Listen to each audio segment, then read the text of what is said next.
Good morning. I have to project a bit more. I'm not mic'd, so please let me know if you can't hear me, but I'm usually pretty good at screaming. So welcome everybody to the 2016 MLA Lectures. I'm Steve Ehrlich. I'm the interim dean of University College. And I have the pleasure today of introducing somebody that everybody knows. I've known a long time, but it's enjoyable, but it's always a little bit odd introducing your boss, and then the following week introducing your boss's boss, but we'll give it our best shot. So welcome today. I'm really glad that you can join us on this not so bad day for February. You know, it's true, though it may seem stale and inauthentic to cynics and dreamers alike to say that these are times of great reflection, opportunity, and change. This is neither the place nor the time to recapitulate the trying events of the past several years, locally and beyond, or even the significance of the year ahead in politics, though we could probably dedicate a lot of time to that. But the MLA Lectures will continue to be a lens through which we look for continuity between the past, the present, and the future in order to better understand and discuss these important questions of the day. And to do that in a way that restores and fortifies our attention to reflection, opportunity, and to change at all levels: personal, organizational, societal, global. And that reminds us why institutions like Washington University play an essential role in this. This year's theme, The Modern University, was selected with this in mind. Colleges and universities, perhaps more than ever, are stages upon which the questions of the day are addressed, played out, witnessed publicly, leaving some of us satisfied, others uncomfortable, and probably raising more questions than clear resolutions. Additionally, the fundamental role of the university is under the microscope. Is it an institution of higher learning? How? For whom?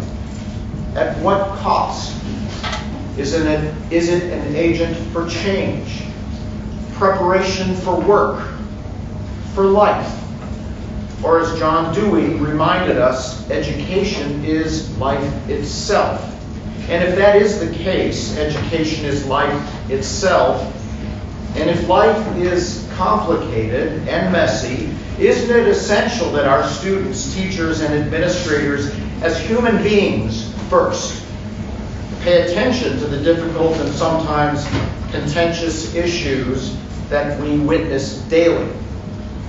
Each of our guests in this year's series, all leaders in the field of higher education and learning right here at Washington University, will offer perspectives and observations which I hope will move all of us to think about these questions of the day. And so with that in mind, there's no better way to kick off this series, and no better person than to kick off the series than Bob Wiltenburg. No stranger to higher education, no stranger to all of us here. Bob is a product of Cornell and the University of Rochester. He came to Washington U in '82 to direct expository writing. In '94, he became the Associate Dean for the Summer School in University College and was appointed Dean of University College in '96, where he served until his retirement from that position last year.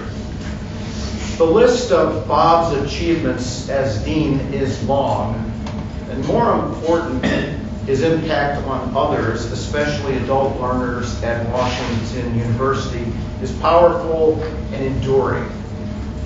During a few of those years as dean, Bob also served as president of the University Continuing Ed Association, now the University Professional Continuing Education Association, the nation's most prestigious professional association concerning continuing professional and online education.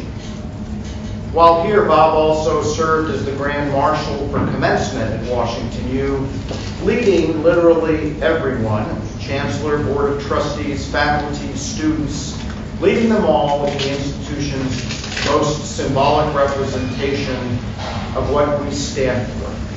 How appropriate. His publications include books and articles of Ben Jonson, William Shakespeare, John Milton, among others. He's also edited Collective Wisdom, the Random House collection of best lessons in writing, and he recently co-edited Centennial Conversations, Essential Essays in Professional Continuing Education. No one in my mind has posed the challenges and questions about the modern university in quite the way Bob does, especially as he thinks about liberal education's impact on the choices we make. In Bob's words from his essay in that recent volume that I just referred to, where and how we live, what occupations and ambitions we pursue, what personal style and cultural affinities we embrace, what religious belief we practice, if any, what version of family we create or not. All of these and many other choices are ours to make. And beyond the personal, what kinds of societies embodying what sorts of values and aspirations shall we strive for?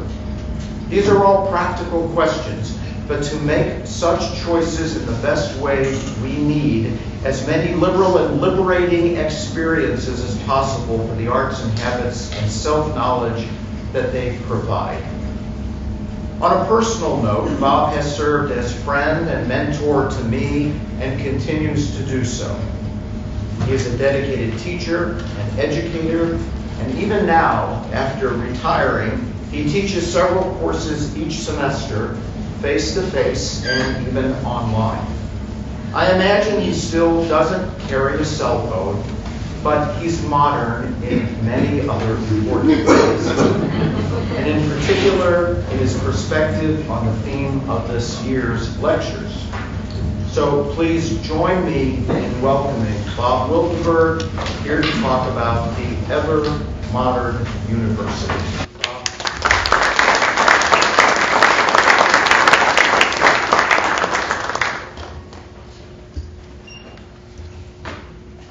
I think I might. Yes, I might. Good morning to you all, and thanks, Steve, for that too generous introduction. It is true I do not yet have a cell phone, and when I travel I do cheat and borrow my wife's. So. Thanks to all of you for coming out on this balmy morning in what appears to be early April. You're clearly a brave audience, whatever the weather. Just look at this series: an ex-dean, 2 current deans, and a provost. What a lineup. And to speak for less than an hour apiece. I'm not sure it can be done, but I've done my best to be brief so we can have some time to talk later.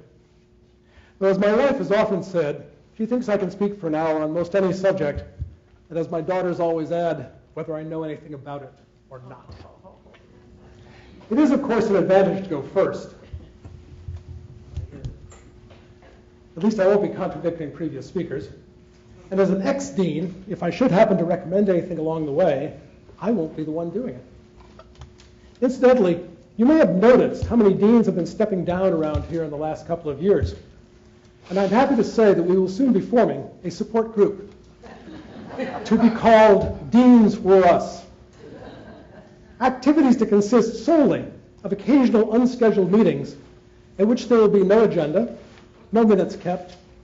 Reports will show all the numbers going in the right direction at the same time. Enrollments and revenues up, expenses mysteriously down. Letters of gratitude from students and faculty will be read. There will be no action items and no follow-ups. Unlikely though it is that a dean will ever get there, these will be the sort of meetings held in heaven and of course, we wish to be prepared. But our subject today, and for the next 3 weeks, is not deans, but the university, and particularly the modern university. It's a grand subject, and an important one, given the role that universities have played, are playing, and will increasingly play in our culture and civilization, and indeed in the world's civilization as it continues to emerge. My title this morning, The Ever Modern University, has the advantage, for any of you who may wish to leave early, of giving away my main point right away, which is that being modern is what universities are fundamentally about. Ever have been since the first was founded more than 900 years ago, and ever will be.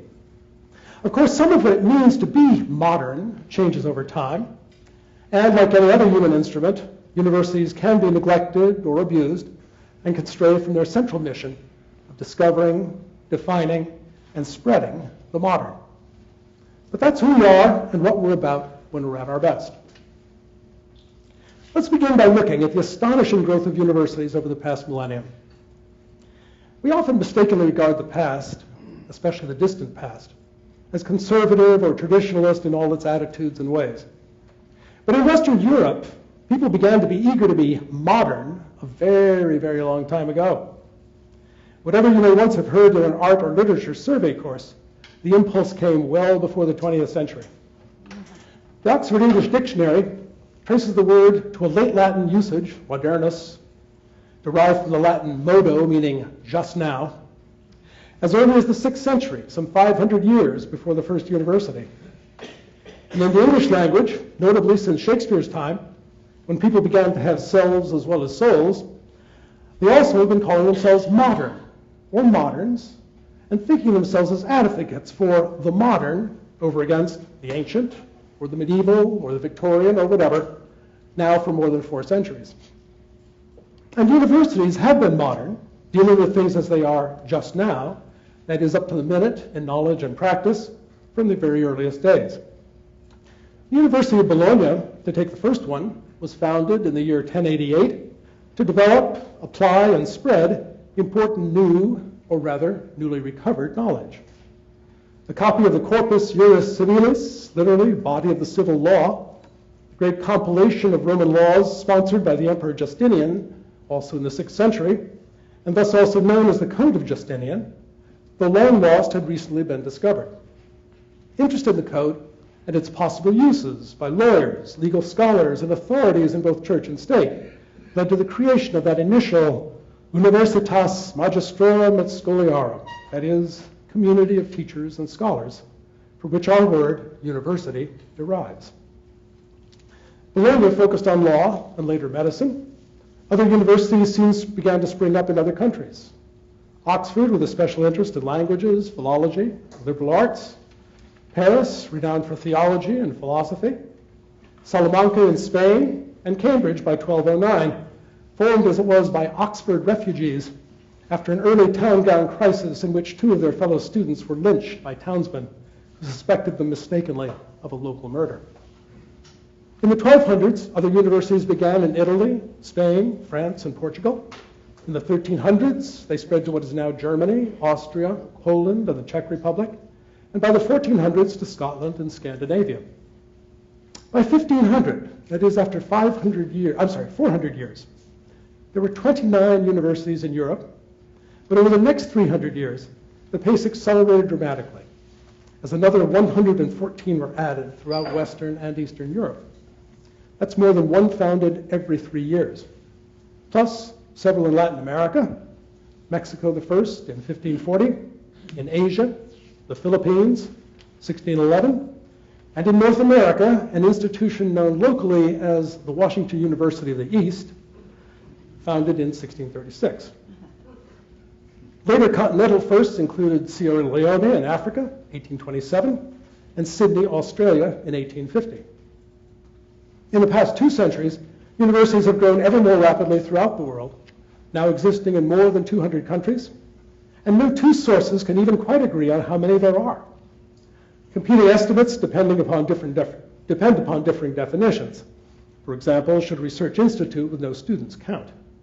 but the numbers range upward from, hold on to your hats, 7,500 to 24,000 institutions of some sort of higher education in the world. And even in the most unlikely sounding places, just starting with the A's, in Albania, 35, Angola, 25, even war-torn Afghanistan claims 72, and at the end of the alphabet, Zimbabwe has at least 17.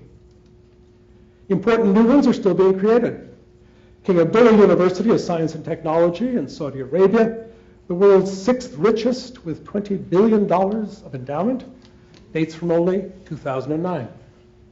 And of course, the internet spawns a new university, some legit, some not, almost every other day.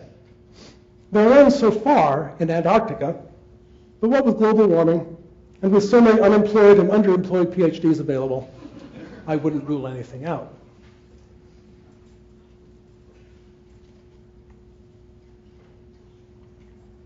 With such a history, over nearly a millennium, and still growing and expanding at a high rate, especially in the developing world, the university must be considered the most successful and significant cultural creation, setting aside the great religions, of all time, and the most universal. It is also Europe's greatest and most benevolent gift to the world, and the world can't get enough of it. Its sponsors have been many and diverse over the centuries. Churches and religious bodies of all kinds, kings and queens, states, cities, regions, and nations, generous private donors, and groups like the founders of Washington University in 1853, zealous citizens of a rising city eager to promote its development and refinement. Given the great diversity of circumstances over so long a period, what accounts for the continuing and growing success of universities? As I suggested at the outset, I think it's been their long and fundamental commitment to modernity, and modernity in two key respects. First, the creation of new knowledge and practice, whether the year is 1088 and there are pressing questions about, say, the legal relations between Italian city-states and the Holy Roman Empire, or 2016, and we all want to see, especially those of us retiring, want to see how much can be accomplished by, say, biomedical engineering. Second, and no less significant, the education of modern men, and for the last century or two, modern women, to make use of that knowledge to create better societies and better lives. Concerning the first great task, creating knowledge, we usually think of fresh discoveries of some kind. But in the early centuries, say the first 500 years, the main job was the recovery of old knowledge, knowledge from the Greco-Roman world that had been lost or forgotten. And not just in law, as at Bologna, but across many fields, biology, ethics, logic, and more, and principally through the rediscovery, study, and elaboration of the works of Aristotle, the great systematic thinker of antiquity.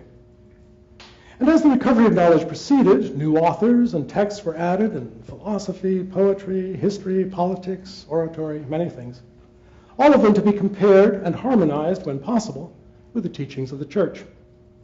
The classical humanists of the 16th century felt a great optimism that they were not only participating in an unprecedented recovery, consolidation, and expansion of human knowledge across all the arts and sciences, but that the integration of this human knowledge with the, as they thought, divinely revealed knowledge of Christian teaching would help to form the most complete and humane rulers, and hence the best societies that the world had ever seen.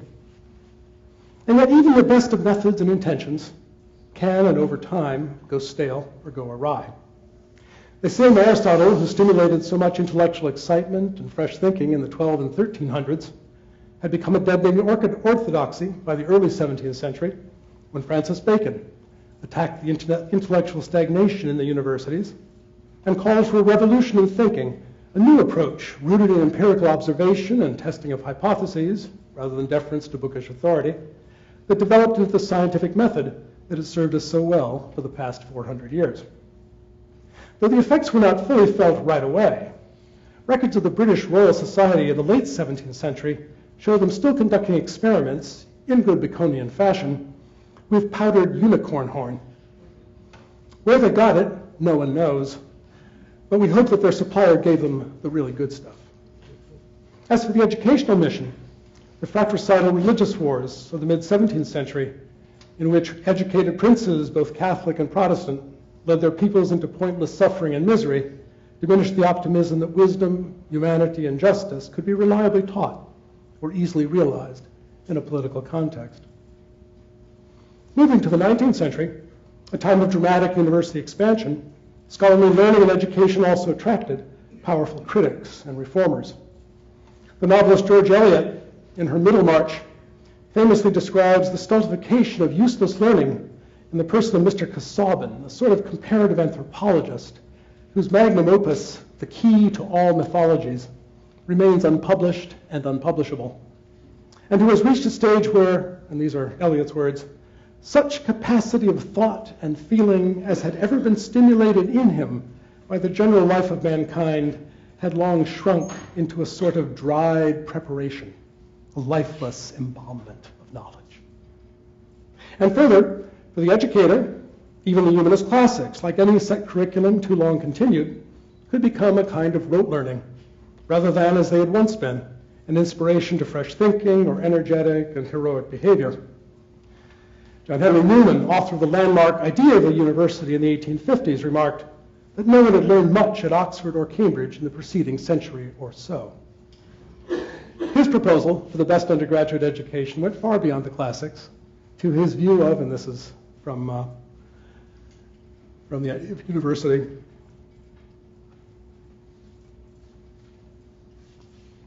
the advantage of a seat of universal learning, by which he means a university, not a college devoted to a specific discipline.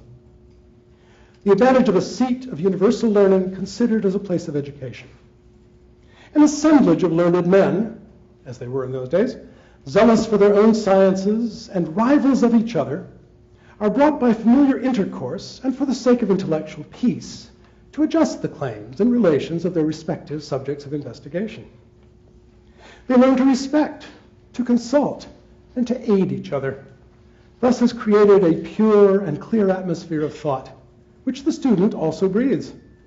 He apprehends the great outlines of knowledge, the principles on which it rests, the scale of its parts, its lights and its shades, its great points and its little. Hence it is that his education is called liberal, and a habit of mind is formed which lasts through life. It is a beautiful vision. Luckily, Newman never had to attend a modern faculty meeting, which are rarely noted for their, quote, clear and pure atmosphere of thought. And it's a vision which has influenced and continues to influence university undergraduate education ever since. The particular elements of that habit of mind, that liberal habit of mind, were memorably described by Newman's contemporary, William Corey, headmaster of Eton College, and these are his words. You go to a great school, not for knowledge, so much as for arts and habits, for the habit of attention, for the art of assuming at a moment's notice a new intellectual posture, for the art of entering quickly into another person's thoughts, for the habit of submitting to censure and refutation, for the art of indicating assent or dissent in graduated terms, for the habit of regarding minute points of accuracy, for the habit of working out what is possible in a given time, for taste, for discrimination, for mental courage and mental soberness. Above all, you go to a great school for self-knowledge. That is an ideal portrait of the liberal education of the Victorian gentleman. And of course, we would wish to update it in various ways, a ready empathy for the lives of others remote from our own being perhaps the first. But in some ways, don't we wish we still had more of it? Particularly if you find yourself watching, as I do, against my better judgment, the presidential primary debates. Indicating assent or dissent in graduated terms? How about that, Mr. Trump? Clearly, universities have had an eventful history, even in a few episodes I've touched upon. Where then do we stand in our current 2016 version of the modern university?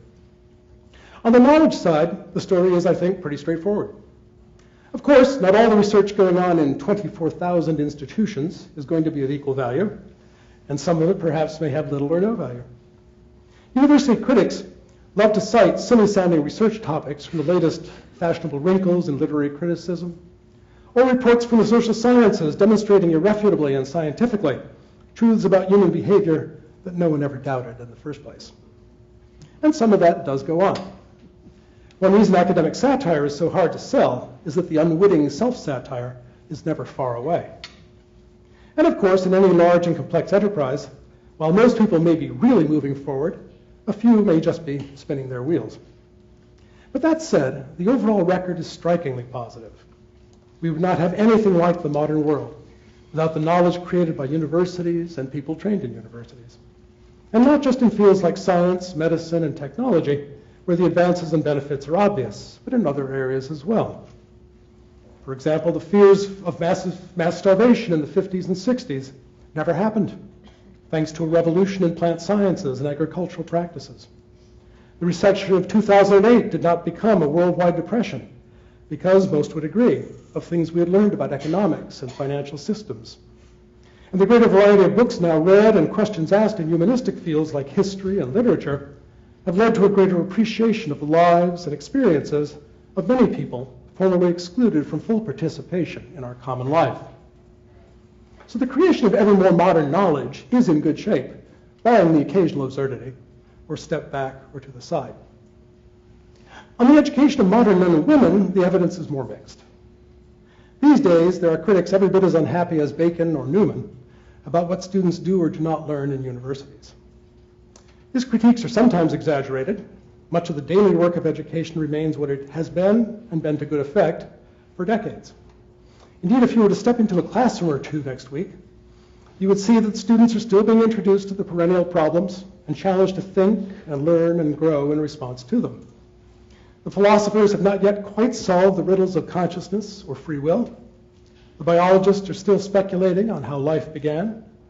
The game theorists over in econ and poli-sci continue to debate whether cooperation or competition or some subtle combination of them will do you the most good in the long run. And wouldn't Hillary like to know the answer to that right now? Over in the writing program, students are still dangling participles and misplacing modifiers as they continue the search for a truly compelling thesis statement in the dreaded freshman writing course. But there are some challenges unique to the present moment. One is that entering undergraduates share less of common cultural vocabulary than they once did, and more of it is from popular culture. When I came to college 50 years ago, faculty could assume that virtually all students had heard of, for example, in religion and philosophy, Moses and or Jesus, but still needed to learn a little something about Socrates and for the very adventurous Buddha. What to do now with students who may know everything about the life and works of Lady Gaga, but for whom Moses, Jesus, Socrates, and Buddha are no more familiar than the moons of Jupiter, which are, by the way, Io, Europa, Ganymede, and Callisto. Most universities try to address the creation of a common conversation with a few required readings or courses, but a common culture seldom goes beyond the formal. Respect for people's differing identities, experiences, and opinions, a preference for clear and reasoned argument based on evidence, and so forth. And of course, the internet is both blessing and curse. When I first had email every morning, it was like Christmas or Easter. What presents, what colored eggs had been left for me overnight? Now the spam weeds nearly choke the flowers. For undergraduates, netizens by birth, the problem is often a superstitious faith that all knowledge is online and is reliable. If you ever look at a library book, why would you want to disturb those beautifully ordered rows of numbered volumes, unless specifically required to do so?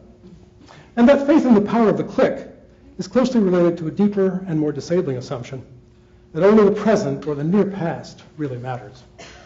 Of course, Americans have always been especially prone to this illusion. As Huck Finn puts it, I don't take no stock of dead people.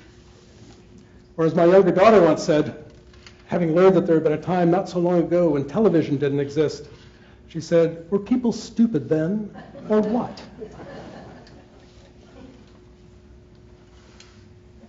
Of course, she mostly had her parents in mind, I think.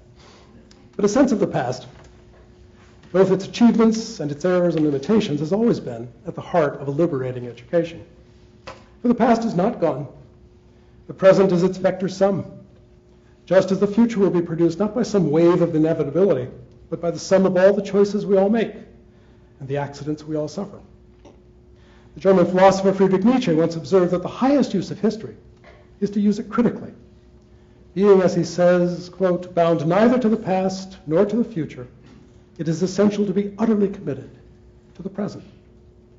And it has never been more true than in our epoch of rapid change, that the only way to understand the present is to gain, through a sense of history, some intellectual and emotional distance from it, approach from which to see critically and to be able to choose freely among the possibilities it offers. And then my next paragraph, actually, you have already heard. As in the introduction, Steve cited some of it. I go on to just talk, as he mentioned, about all the different choices we face and about how we're not determined anymore in anything we do. Very few of us do things that our parents did or live where our parents lived anymore. Instead, choice and decision is in everything that we do. It's one of the reasons why it's particularly important that we resist those misguided calls for abbreviated education, 3-year degrees and so on, or for merely practical studies. You hear this from legislators. In a world in which we are all decision makers, a liberating education which develops the arts and habits and self-knowledge that lead to the best decisions is actually the most practical education of all and for all. Shakespeare is useful in this connection as well. He was perhaps the first fully modern author, which is why he stays ever contemporary and is always taught in universities. The first, that is, to fully imagine a world, whether tragic or comic, in which one's choices mattered more than one's circumstances. This was once, and not so long ago, an existential experience limited to an elite, to the occasional king or queen, hero or heroine, saint or billionaire. But over several centuries, the discovery, invention, and dissemination of ever more powerful knowledges and practices, things like agriculture, politics, medicine, education, information, and others, has substantially brought that imagined world into being and made it available, at least in principle, to us all. The resulting long-term social and moral revolution in the democratization of choice was news to Shakespeare's audiences 400 years ago, remains news today, and will remain news for a very long time.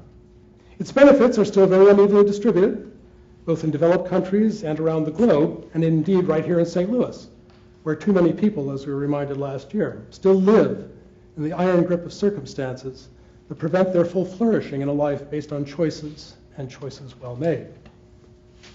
The need to prepare students, modern students, for taking on the dignity and the deep challenge of making and then living in a world largely of their own choosing gives us as educators a special obligation and opportunity.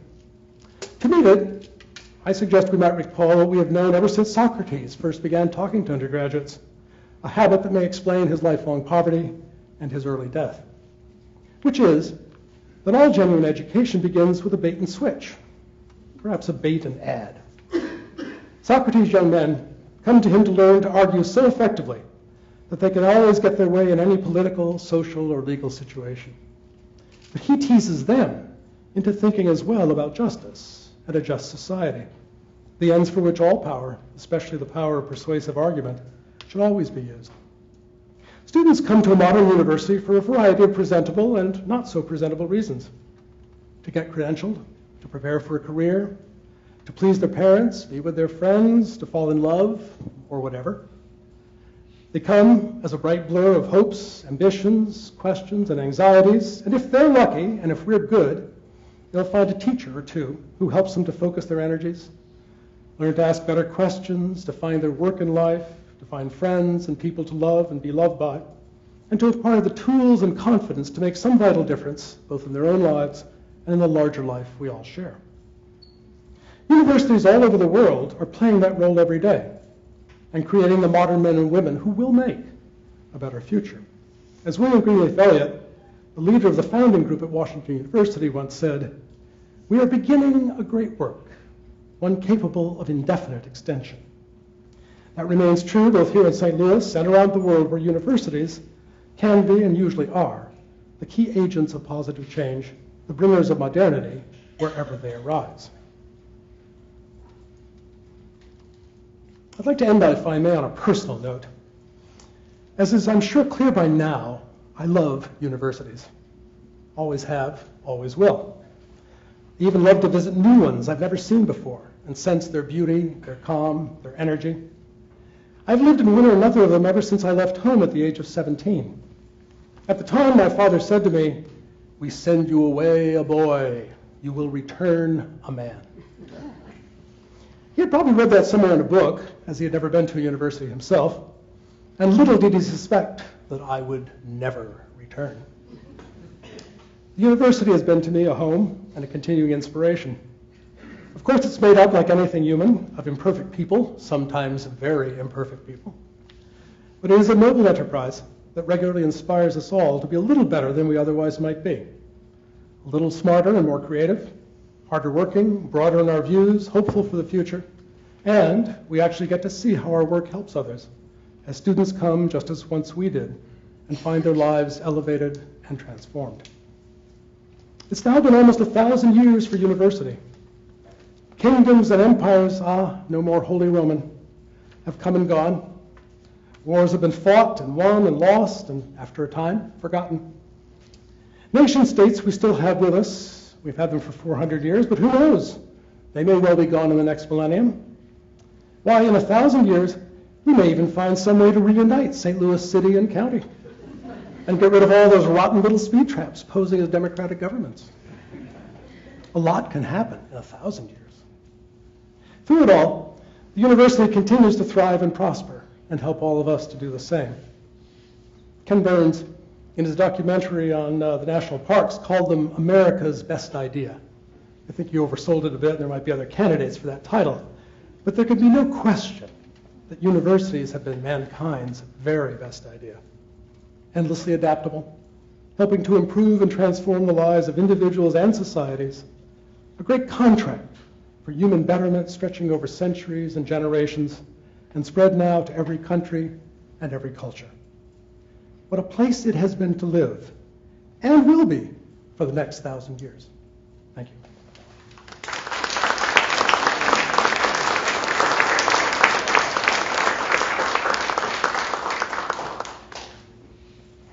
We do, I think, have, yes, some time for questions and comments, although I've always loved that old phrase, to entertain questions, to indicate that you won't actually necessarily be answering them, but you can at least entertain them. Yeah, Kurt. Hello.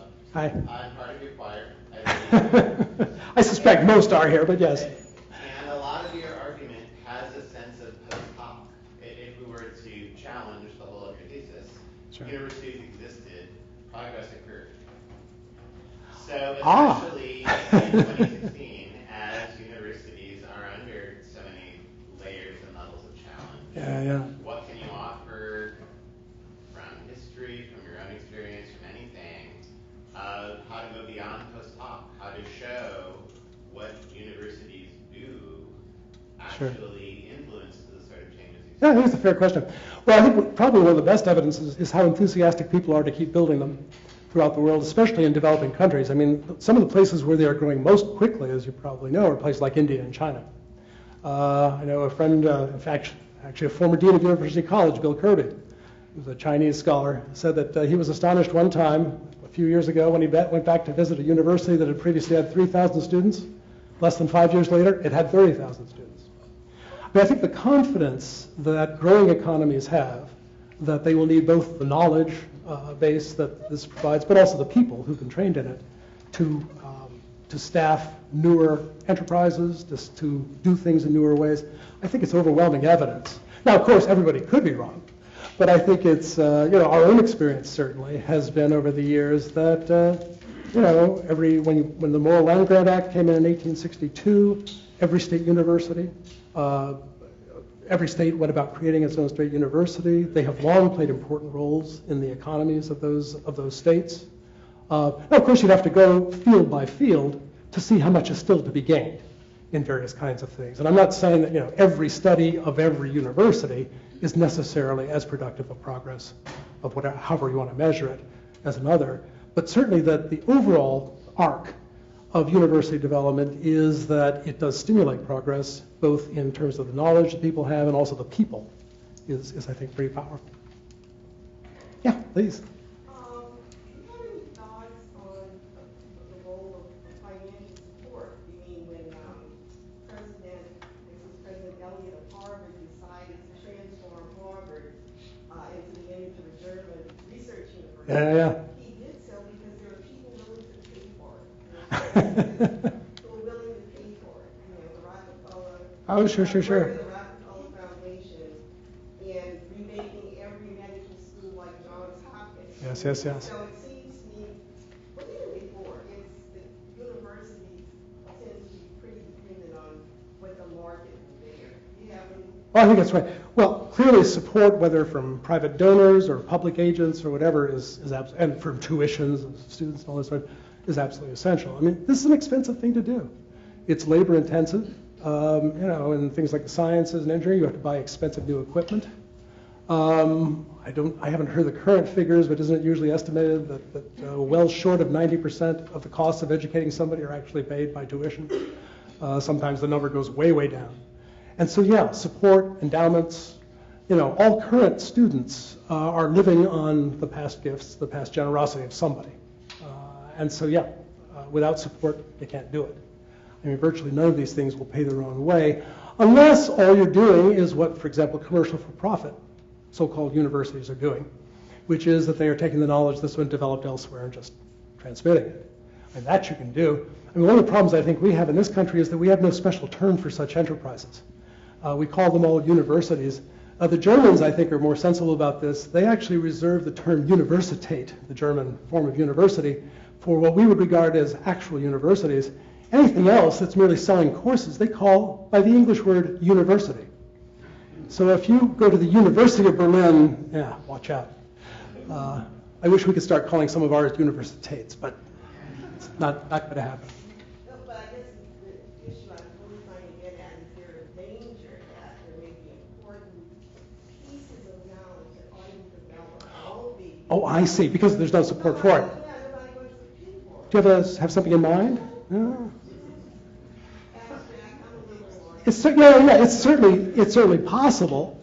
I mean, I think it is true that, various subjects suffer unless you've got enlightened supporters. I mean, at this place, for example, there's this Biggs residency in the classics, which has been a wonderful thing for the classics department because, you had some enlightened donor who cared about the classics themselves. And so, sure, fields can be sort of neglected over time if you don't have it. There's also the danger in private universities that donors get to call the tune a little bit more than they should as to what building you build next and that sort of thing. But that's something to talk to the provost about rather than me. Please. I spoke with a professor, former professor of a German university with a campus of about 30,000 students. I asked him, what is the mascot at university? And he said, there is no mascot. Oh, please. He said, and they call this a university. and do they have a football team? He said we don't have the equivalent, or that the German system does not have the equivalent of an NCAA. They have club sports. Yeah. Now that in this country, we certainly have the modern university, and with it comes NCAA. Yeah. Do you see that there's a certain amount of overemphasis on sports? Oh, absolutely. Well, it's like that wonderful thing that Robert Hutchins, the one time president of the University of Chicago, said when he downgraded football at Chicago, because Chicago used to play, the equivalent of Division I football, and he got rid of the football team. The alums were very upset, and he said he was thinking now that he had gotten rid of the high quality or high level football, of opening a racing stable, because that way the university students would have something to cheer for, and the horses wouldn't have to take exams. So sure, I mean, the fact that one of the highest paid people in the state of Missouri is the football coach at Mizzou, $4 million guaranteed, incentives running up another couple million. I mean, what do you think of that? Now, of course, if you read the articles closely, the Mizzou football program had a $4 million surplus last year, even after paying the coach that kind of thing. So, it's a hard thing to do. Now, if you want to talk about the German system, we actually have somebody in the room who knows about it. I mean, I don't know, Matt, do you want to comment on sports? There are no sports. There are no sports. Yeah, I mean, I think the argument that is, of course, made for sports, the real argument made for genuine sports is that it helps to build elements of character, teamwork, participation. And there are plenty of people who have played major college sports who will tell you that that's exactly right, that they have had such benefits. So, it's not as if you'd want to throw everything out, but certainly, how about all the TV rights go to scholarships for students? Or, find some way to detoxify the whole thing so that the amount of money involved does not corrupt everybody's judgment. Yes, please. Yeah, Bob, I enjoyed your discussion of the habits universities build rather than perhaps some of the knowledge Yes. per se. Being a modern university, how is a university responding to the discussions around the relevancy of liberal arts? Well, I shouldn't say too much more than I already have about that, simply because you're going to be hearing from the undergraduate dean of the College of Arts and Sciences next week. And I'm sure I think that's her explicit topic. And so I don't want to steal any more of her thunder necessarily. I mean, I think it's a very tough question for any university like WashU because students come with, and parents come with very strong expectations. One thing I did not mention, but is also characteristic of incoming students these days, they're part of a consumer culture. They didn't come to WashU because it was the best university within an hour's drive. They came as part of a national search that they made. I mean, given the fact that the costs are now, $250,000 to get one of these educations, the cost of transportation has gone to virtually nothing in comparison. So instead of simply looking at your local good university, you look nationally and decide to choose it. I mean, a friend of one of my daughters, she even applied to 12 universities. She was so indecisive that she put deposits down on 4, and her parents let her fly to each of those 4, and then she was miserable where she went, which was the proper punishment for such behavior. But nonetheless, that sense that you are a consumer looking to satisfy certain predetermined needs, rather than I'm a student coming to participate in whatever the wisdom, the energy, the dynamic of the place is very strong. And one of the results of that is that students come with, I'm going to be a double major in X and Y. Don't bother me with any of this other stuff, and so forth. So, I mean, all universities have a kind of uphill battle to persuade students that general education is still worth paying attention to, by which I mean liberal. That's not to say that subjects in the liberal arts are unpopular. They're not. I mean, a place here in recent years here, I would say that the single biggest liberal arts department has been anthropology. And it's because, given the various crises in various other humanities departments, the anthropologists never lost confidence in themselves or in their field. And in fact, they will say to you, do you want to know what has been going on in human life and human culture all over and at all times? Come to us, we'll tell you. I mean, the literature departments used to have a lock on that. They used to say, you want to know about greatness? You want to know about the best that's been thought and said? Well, we can do that. But it's the anthropologists who, by default, are they now the largest non-science major? I think they are. Yes, please. I wanted to ask a version of that question as it pertains to your former role as ecology. Yes. You alluded in your talk to the fact that political discourse in particular doesn't live up to the aspirations of the liberal arts taught discourse, how we teach discourse at a liberal arts level.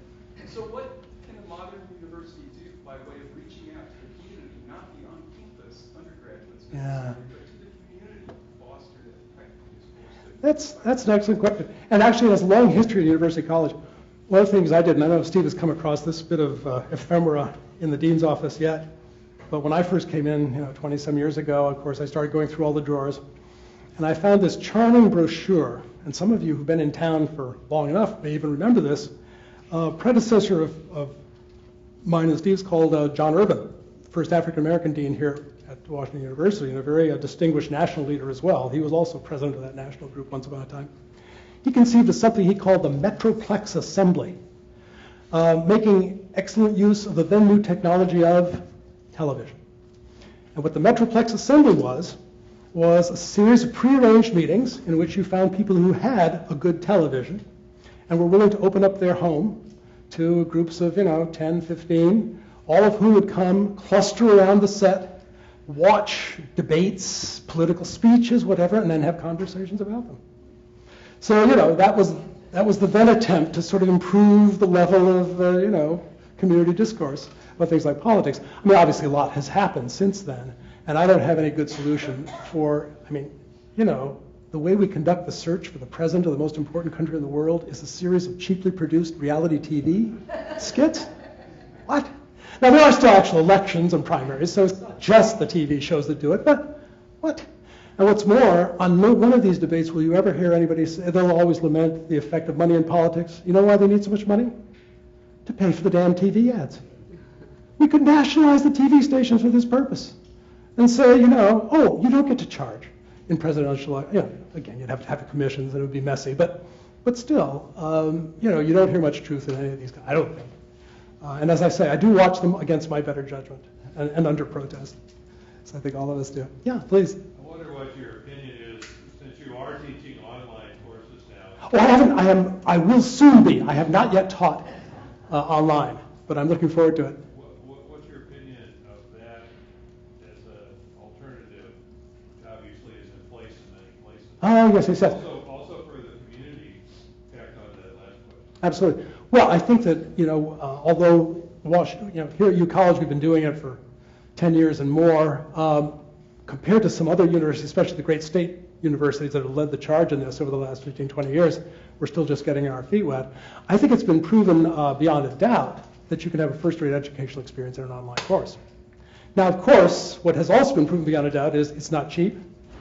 It's not simple. The early notion that, just televise the thing instead of to 20 people, send it to 200. That you can make a lot of money doing this, that was all not true. No, you need the same level of interaction that somebody would have.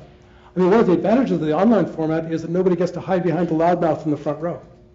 Everyone has to engage at roughly the same level in terms of continual posting back and forth, these kinds of things. But it requires a great deal more in the way of preliminary planning in advance by the instructor. You can't depend on being, having witty comebacks and interesting divergences in class on Wednesday. But no, I think there's no question that if you do it right, it can be a first-rate experience. Obviously not quite the same in lots of ways, but still valuable. Yeah, please. What's your take on this very modern phenomenon called safe spaces, where students don't have to have their ideas challenged? Oh. Well, I guess being as I am of an old generation, I was always taught, although we didn't use the term, that the university already was a safe space, but a safe space for conflicting ideas. I still think that's the best use of it. I think that, you come to college to be challenged. To room with somebody who didn't grow up in the same place you did, to take courses that question various assumptions you or your parents may have made, and so forth. You don't want to, get at the basic dynamic that educates you, which is challenge. Other questions? Yeah. Oh, hi, Sally.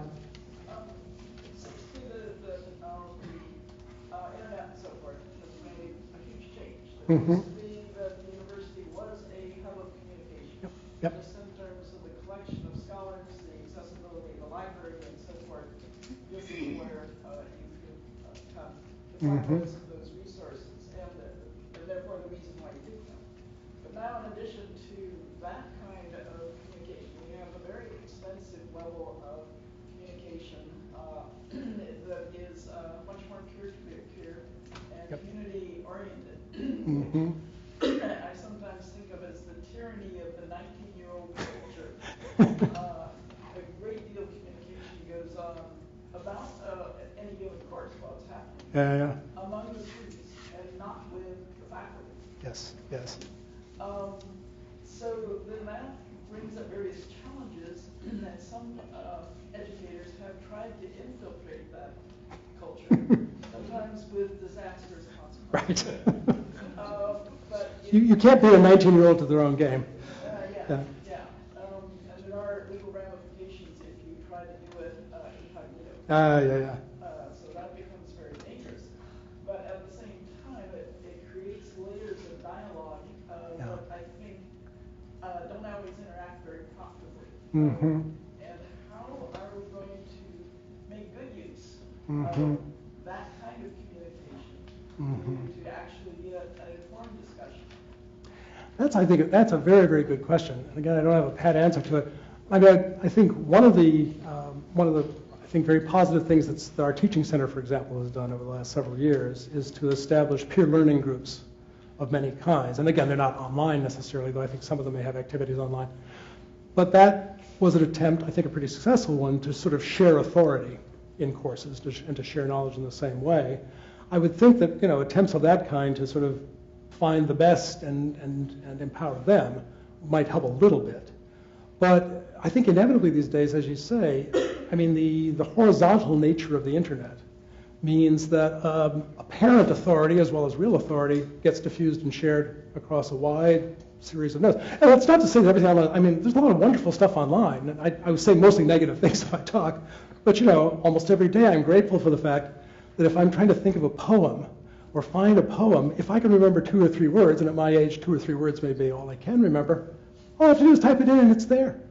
It could have taken me a morning to find that in the library before. So the power of this tool for good things is enormous, and of course the scholarly exchange. I mean, you don't have to wait for something to be printed. You know, you can send it this afternoon and have a reply by tomorrow from your colleague in whatever place. So no, the advantages to the university and to learning are just enormous in lots of ways. But yeah, you have to guard against it. I mean, even in simple ways, there are people who now, I don't know, some in this room perhaps, have people turn off their devices when they enter a classroom. Others try to find ways to make use of the devices within the classroom and everywhere along that spectrum. But I think it's one of the issues that's going to be with us at least for the next couple of decades. Yes? What do you think specifically public high schools should be doing to get kids ready for an elite education? Wow. That's a good question. That's not something I've thought about much. What should they be doing? Actually, there are some people here who might. Keith, do you want to comment on that? Having spent a fair amount of time considering that question? This is, by the way, Keith Sheehan, former head of John Burroughs School. I enjoyed your quote being a secondary educator. The habits of mind. I think they do the same thing the university does, only at a lower level. Yeah. You don't just teach basics, you teach kids to think, and you teach best writing and communication skills for kids. Learn to talk about numbers and feel for them as well as Sure. learn formulas. Yeah, I think so.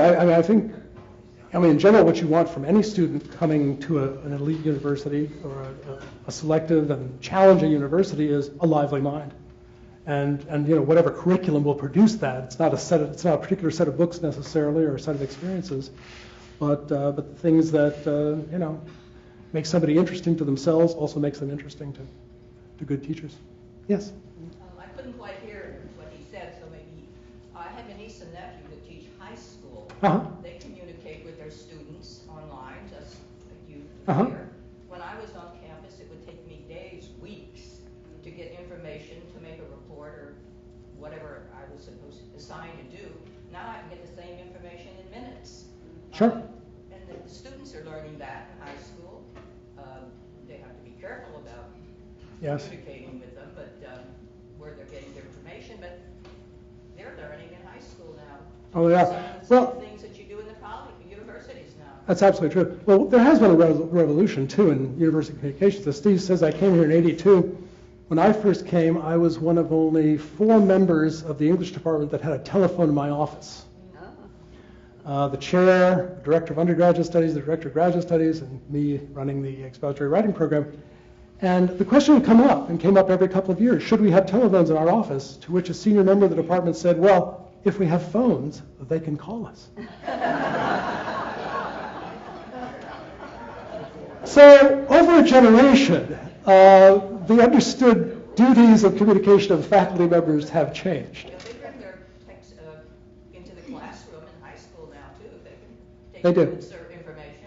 They do. Although I find if I'm in a very small discussion-based class, you know, dozen people or fewer, I tell them to put stuff away. Because of course it's a distraction. Because you know, you're there for the vividness of that interchange, and the machine gets in the way. I'm sure they tell them to put it away too. Yeah. Why don't we take 1 or 2 more questions? I see on my phone we've got questions lined up on Twitter, YouTube, and Facebook.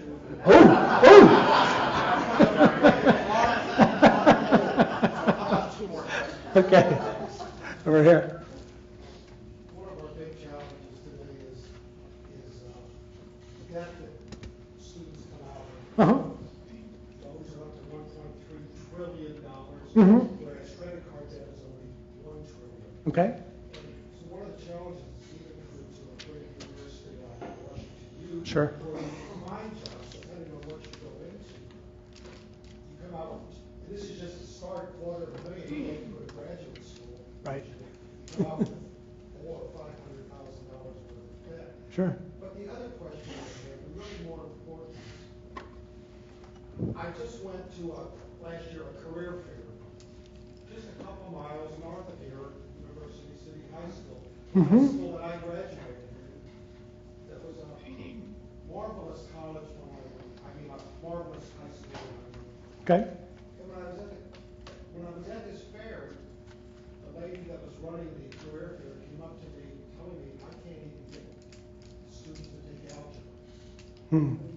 So there is such a difference going 2 miles north, and if you go further north. Right, right. What do we do with all of these students? How do we educate them that they're not even taking, they don't even want to take algebra? Yeah. Well, I mean, you're touching on problems that have to do with the educational system, but a lot more than just the educational system involved in that. I mean, I would say a word on the limited question of college costs. I guess maybe it's because my daughters are both now graduated and in their 30s, I'm not as worried about college costs as a lot of other people are. And the reason I'm not is not just because I'm not paying them anymore, I'm not filling out the FAFSA. Oh my God, the FAFSA. But because, you know, the genius of the American educational system, especially in higher education, is we have so many different price points. Sure, you can come to a WashU and go into debt, but you can go to a very respectable St. Louis Community College. Courses there cost $300 for a 3-credit course. That's a lot better tuition. You can emerge, you can work your way through those first 2 years. I mean, what I'm saying is that you have to make your own best estimate of your situation, your prospects, your ambitions, your resources, and then make a choice in this kind of thing. And I certainly would not encourage anyone to go deeply into debt, you know, if they're planning to teach high school English, say. But, you know, people are at such different levels. I mean, the thing that was so astonishing, I think, to the admissions people here at WashU back in the 2008 recession was that the applications did not falter for a moment. There were just as many people willing and able to pay, you know, the full freight as there had been before. Now, those who needed money needed even more money, so the financial aid bill went up. But there is just, you know, again, it's part of the income inequality thing. There is a stratum of society that is fully able to pay the $250,000 for one of these educations, and their doing so enables a university like WashU to redistribute some of their resources to poorer students. Yes, please. I would agree with you that in some developing countries that university, with the development of economy, universities have been expanded. Yes, yes. And in countries like China, actually universities was expanded in, so dramatically that yes. Scholars have already started to worry about the quality because they have to serve the market. Yeah, it's hard to go times 10 and still have the same. Exactly. So how would you understand the relationship between universities and like markets or countries that they're in? Oh, that's a very interesting question. Again, I'm not an economist, so this is purely amateur guesswork. But I would think, for one thing, it depends, in the first instance, on particular countries, or you know, country groupings in which people can flow pretty freely across borders, if that's an issue. You know, I don't know that there is much in the way of direct competition between countries, at least on prices at this point. If somebody wants to go study in Spain, they go to study in Spain, not because it's cheaper necessarily to go study there. I think the internet has the potential to challenge that and complicate in interesting ways, because I didn't get into this, but you know, there are some quite legitimate educational enterprises online and doing good work. I mean, there's something, this may or may not be pie in the sky, there's something called the Minerva Project, for example, the ambition of which is to create an Ivy League level of education, and they've hired a lot of very good people at maybe about half the cost. And having people live in different cities in different semesters and years, and having a genuine citizen of the world experience at the same time that you're getting a high quality education. Again, it's only been around for a couple of years. We'll see if it's successful or not. But if something like that or others like it become serious alternatives to in-place universities, and it's not inconceivable that they might be, then I think the whole question of is there a world price for education will actually begin to come up. Just one more, and then we're done. Well, this is an international campus now. When I was on campus, there were no international students, there were no black students, but now they want people from different parts of the world. My niece who lived in the St. Louis area, and then she was in Montana for a while teaching, she got into a school, Harvard, because they like to have things from people. Yes, from different the admissions office She applied from St. Louis, she got in. The admissions office calls them geos. And she got in, and they do that on campus here too. They like them from different parts of the world. I mentor international students, and I ask them, how come you're here? Because most of them are from Asia now. Well, they have various reasons, but they get online and they apply.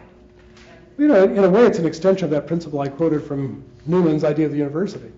If it was beneficial to create a sort of cathedral in which all of the different disciplines had to speak to each other, collaborate, compromise with each other, bringing together all the cultures in the student body, same idea. That's probably a good place, actually, to remind everybody on that note to join the conversations in the coming weeks. Next week, as Bob mentioned, Jennifer Smith, the Dean of the College of Arts and Sciences, among other things, is going to be talking about the sort of the changing, I think, composition and dynamics associated with this broadened student body that we have, and what that means, not just in terms of attracting people, but keeping people, or what it takes to do that in the context of liberal arts. After that, Barbara Shaw, the Dean of the Faculty of Arts and Sciences, is going to, I think, even broaden the conversation even further. And then finally, our provost, Holden Thorpe, who's really been around a long time in various capacities, is going to talk about the relationship between higher education and the business models that are used to perpetuate this. So again, let me invite all of you to continue to join us for the next 3 weeks, and please join me again in thanking Bob. It was a wonderful